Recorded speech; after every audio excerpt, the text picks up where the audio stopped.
Nahuli na ang rider na nakabangga sa 67 anyos na pedestrian sa Lipas City, Batangas. Tutukan sa follow-up report ni Paul Hernandez.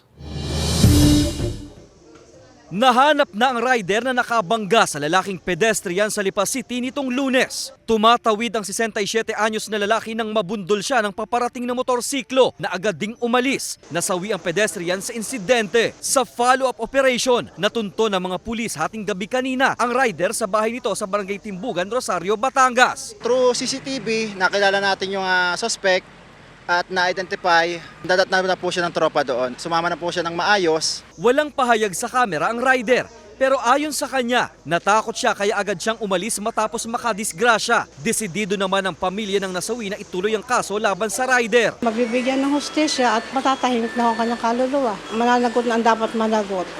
Kasi medyo pinahirapan nyo kami ang pagtitriso sa kanya. Isasalang sa inquest proceedings ang rider ngayong araw. Sa Setyembre 3, nakatakdang ilibing ang nasawing biktima.